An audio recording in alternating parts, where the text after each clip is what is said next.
All right, we're speaking with John Cafiero, who is you're many things, John. You're like a Renaissance man. You're the front Thank you. man for Osaka Popstar, which is a band, more like a collective. Is that fair to say? Sure, yeah, it's really it's like a multimedia music and art project of mine, but it is a band, and the whole band centers around myself on vocals and also as the producer. And I have a number of different members that weave in and out of the lineup depending on different projects and different sounds and styles, And but this, all equally potent. there's members of Black Flag in there, and like in this latest song, we're going to talk about your cover of "Land of Hatchie Malachi." You got Dennis Dykin from the Smithereens playing drums, so Yes. it's a pretty broad collective of people, some legends thrown in there, and then you're also involved in creating Sweetie Candy Vigilante, which is a comic book, which I'll tell you, until I got this interview, I'd never really looked at it, and they sent me a copy, and it is pretty awesome. I love it. Thanks. Yeah, it's a really fun comic. And do you still manage the Misfits? I do, absolutely, Jeez. very proudly. Yeah, and then you're also let me get this straight. You run the estate of the late great Dee Dee Ramone. Is that correct? Yeah, I manage the estate of Dee Dee Ramone and all of his affairs, absolutely. If I may, before we talk about Sweetie Candy Vigilante, how Sure. did you get that job? It happened very organically, to be honest with you, and it's almost like one of those, stories from the 50s of somebody reaching their dreams. I mean, as a kid, I idolized the Ramones. They were always my favorite band. I always looked up to them, really looked at their music as sort of the bar of the type of music I wanted to make. Stylistically, I identified with them. When I was a kid, if I'd go to get a haircut, I'd say, cut my hair like the Ramones. Usually they had no idea what I was talking about. So I always loved the Ramones. As a kid, I got to meet them. To make a very long story short, I was in the city in Manhattan, and someone was holding up a large cardboard sign that said Ramones. I ran over to them, elated, thinking what could possibly going on. And to this day, I don't know who that was, but that person said, "Oh, wow, you look like one of them. Go over to the New York Public Library. They're shooting a music video. They'll probably use you." I went to the public library. The director of the videos, I went over and said I was told to come here. They said, "Oh, great, stand here." They stuck me right next to Dee Dee, and I got to spend the afternoon with the band while they were shooting a video. And years later, I continued to admire them and be a fan. And then years later, I started to get to know them little by little. I had been working with the Misfits, and the Ramones had seen some of the work that I was doing with the Misfits and said, "Why don't you do some of this stuff for us?" And I started doing all of their merchandising deals and advising in different capacities. And then later on, because my background, and I apologize for this being such a long-winded story, it's really difficult to truncate it. But my background is as a director. And although I do all of these other things, at the core, I'm a film and video director. And everything I do, I apply that directorial mindset to, because I always feel that your goal as a director is to bring out the best in everyone and maximize the potential of all the elements and the material that you're working with. And I really do apply that to everything I do, whether it's managing a band, whether it's producing a comic book, producing music, directing a film. I all look at it with a very similar mindset. And so I then later produced, directed, and edited Ramones Raw, which was I call it a video scrapbook, but it was really like a documentary. And that did very well. And I had Johnny Ramone, Marky Ramone, and I did the commentary track for the DVD. And after we did it, we were sitting and talking, and then Johnny just said to me, "We really need to start getting you more involved in things." And then he passed away a few months later. And then finally I started to manage Johnny's estate and then Dee Dee's estate and 50% of all of the Ramones' interests. And after a while, I chose only to stay with Dee Dee's estate, and I continue to do that to this day. That's incredible. May I ask, what song were they making the video for? Something to Believe in. Oh, great song. I mean, I'm Yeah. also a huge Ramones fan. the first like rock music I played for my daughter when she was like 3. And thankfully, she's 19 now. Thankfully, that was really one of the only rock bands that she retained. Wow. Well, that's good, Yeah. because if there's any band to retain, that's certainly one that's always going to stand the test of time. Yeah. Well, they wrote, I mean, the Ramones were a pop band, for the most part. They wrote these really catchy, tight songs that had great choruses and great melodies, you waded through the distortion. And that's much like your band, Osaka Popstar, even though I'd say you guys are even more sweet. I mean, well, thank you. You guys really, this and the Sweetie Candy Vigilante. It's like, it seems like your whole world is nothing but sweetness and candy. It really is, because Sweetie Candy Vigilante is about she's like an illegitimate child of Willy Wonka and Harley Quinn, and she has this special like wizard power with candy. I don't want to spoil too much because I want people to read the comic. Sure, but no, everything you're saying is great. Please continue. Yeah, and so she's a vigilante as the title, but she's also kind of crazy. And then with Osaka Popstar, you guys, like I was listening to Ear Candy. I mean, you cover I Think I Love You by the Partridge Family. It seems like you guys have you have a thing with 60s, 70s super pop music, and your latest single, Land of Hatchie Malachi, is actually, that started out as a kid's tune, right? Yeah. The Land of Hatchie Malachi, it's an obscure children's song from the early 1950s that's been long out of print, and it was originally performed by Rosemary Clooney. And I just happened to hear it on this freeform radio show quite a few years ago when my wife Suzanne actually wrote and created Sweetie, and I produce, edit, and art direct the series. And I heard this song, The Land of Hatchie Malachi, the original children's version of it, playing. I had the radio on, and I yelled out to my wife, "Are you hearing this? That this would be perfect for Sweetie," because the song, very much like Sweetie, is psychotically nice. Yeah. Yes. And so we set out, and I decided that with the first volume of Sweetie Candy Vigilante, which was released to coincide with Osaka Popstar's Ear Candy EP, the punk cover version or the power pop version of Sugar Sugar by the Archies that we recorded, which comes as a free download and is referenced in the first issue of the first volume of Sweetie. There's actually a scene in the first issue in volume 1 where Sweetie is using her confectionery weapons to wipe out a bunch of bad guys in a bar.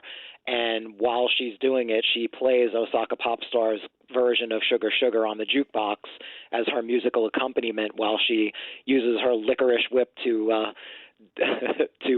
wipe the head off of one guy, and her bubble gum to melt the face off of another, and pixie stick dust to melt the gun of another, of a guy that pulls a gun on her. And so I decided that with Volume 2, it was time for The Land of Hatchie Malachi, which also ties into the storyline in Volume 2, and set out to record this very unique, notably different approach to the original that I think amplifies that psychotically nice texture of the song to begin with. And to me, since Sweetie sees the world through these candy-coated glasses of sorts, even when she's using her confectionery weapons to scramble bad eggs in the name of what's good and what's nice, even though there's grisly fatalities going on, she's well-meaning. So Osaka Popstar's version is imagined as if it's coming from her unhinged but well-meaning point of view. That's what I really like about this, and I'm kind of a fan of, is the juxtaposition between, like you're saying, the licorice whip, the sweet candy, but she's literally taking guys' heads off. And in the first issue here, I believe it's for Volume 2 that was sent to me, there is a guy shooting jelly beans at these other guys, and their bodies are being literally ripped apart by jelly beans. And that's what I love about this. It's like this sweet candy thing, yet there's like brutal violence in it. And I also love the juxtaposition of the sweet song like that, or like Sugar Sugar, and you apply that to a really violent scene. It really enhances the disturbing qualities of those scenes. I think the contrast does that. And is that what you guys were shooting for? Absolutely, absolutely. Again, it's that directorial mindset, and to me, I view, and as does my wife Suzanne for that matter, we view the comic book almost like a storyboard for a feature film. And so I see this as a movie, or be it animated or live action, and this being the soundtrack. So even going back to, my days in very early childhood where I would get these book and records. Yes. Disney used to make them, and a lot of the cartoons and comic books would do it. And it'd be great because you'd have this book, and it would come with a record, and then the songs on the record would kind of accompany the book and bring the world to life for you. And I kind of look at this the same way, that you're looking through this comic, and then you've got this soundtrack of sorts to listen and help contrast it and amplify, as you said, the absurdity of the violence, and at the same time almost form this movie in your mind. Have you had it? Are you guys going to make this into some kind of animated feature? Because I mean, you're a director.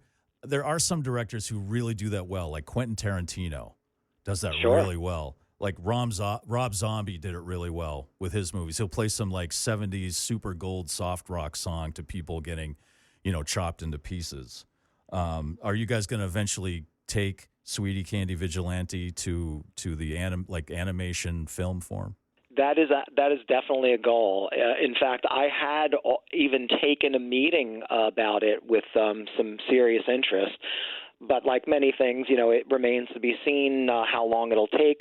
But absolutely, I would love to see a Sweetie Candy Vigilante animated feature film, sort of in the realm of something like the heavy metal animated movie come to be. And I think that they would work really well hand in hand, because you've certainly tapped the right vein, because some of the reviews that we've even had for the series have been Picture Willy Wonka, directed by Quentin Tarantino, and You're Getting Warmer. Yeah. And another one that I think really surmises it well and was highly complimentary was Like a Technicolor Grindhouse film, a gory pop color epic reminiscent of the glory days of heavy metal magazine and late night cult films.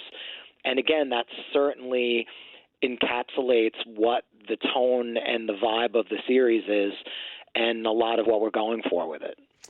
There's been other music. Music has influenced comic books and vice versa. I mean, you're the manager of the Misfits, and there's a band, right? That was heavily influenced by comic books. And comic books, horror films, pop culture in general. In the past, like Kiss had a comic book.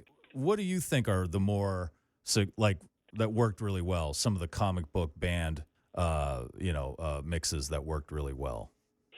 Well, going back to the earliest, I would say the Archies, which still continues to this day. I mean, that is a comic book and animated band, but still a very potent band, but they exist in comic book and animated form. So going back to the earliest days, I'd certainly say them.